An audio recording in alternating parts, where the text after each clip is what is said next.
Bonjour, aujourd'hui présentation d'un outil qui s'appelle Real Time Board qui nous permet d'effectuer des travaux partagés ou de la présentation. Donc après avoir tapé dans son navigateur internet Real Time Board, on se retrouve sur la page de présentation. Donc une fois qu'on a créé son compte, ce qui est totalement gratuit, on se log.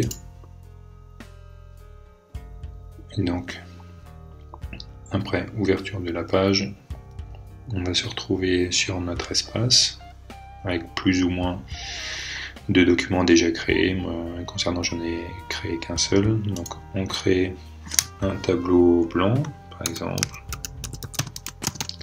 que l'on va nommer présentation. Donc on va se limiter aux fonctions simples de cet outil internet dans un premier temps, donc avec le premier outil qui permet de se déplacer sur le tableau blanc, le deuxième outil qui permet de déplacer des objets que l'on a créés, l'outil crayon, donc tout simplement pour dessiner ou écrire, l'outil gomme, cet outil suivant qui nous permet de créer soit des flèches, soit des traits. Donc, on retrouve à chaque fois le même type d'action sur les objets, à savoir qu'on peut les manipuler pour les grandir ou les rapetisser. On peut également les faire tourner. On retrouve ici les différentes fonctions où on peut soit les bloquer, les mettre en premier plan, en arrière-plan, les copier ou les dupliquer ou carrément les supprimer.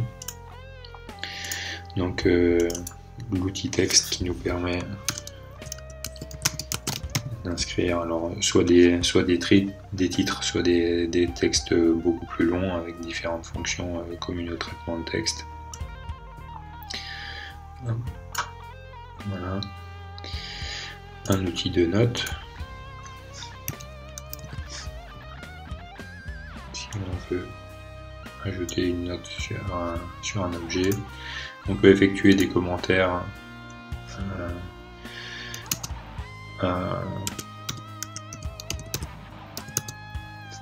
et effectivement dans le cadre d'un partage de documents, donc après l'avoir envoyé, on peut multiplier le nombre de commentaires et tous ces commentaires sont gardés dans un historique par les différents membres qui participent à l'élaboration du document. Donc, je vais l'enlever pour gagner en lisibilité. On peut également donc créer des liens entre les différents objets, ce qui nous permet d'avoir un outil type carte heuristique que l'on retrouve dans FreeMind ou Prezi ou encore d'autres outils, mais qu'il est très simple d'utiliser.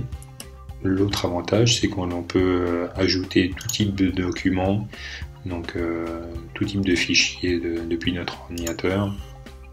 Bon, par exemple, je vais télécharger une image, mais on pourrait ajouter un PDF, un document Word ou tout autre type d'image.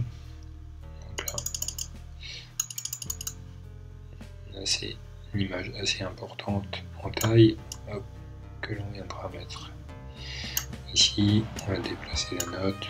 Voilà, on fait un peu tout ce qu'on veut avec les objets, c'est très très simple.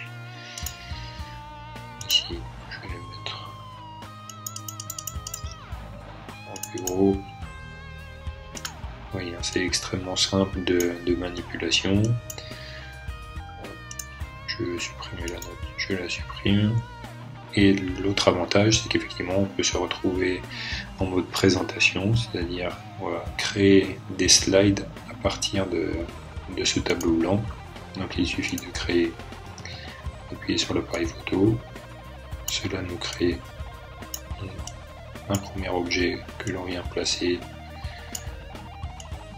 sur la zone que l'on veut présenter.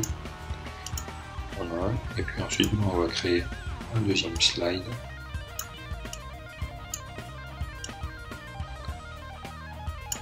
Ici par exemple. Donc on peut modifier bien évidemment à la taille voulue. Et si on lance la présentation, voilà, on aura le premier slide et le deuxième slide, on retrouve exactement les mêmes fonctionnalités que Prezi. Voilà pour échapper. Voilà les premières fonctions très simples de cet outil. Je vous remercie de votre attention et j'espère que cela vous permettra de créer des documents intéressants.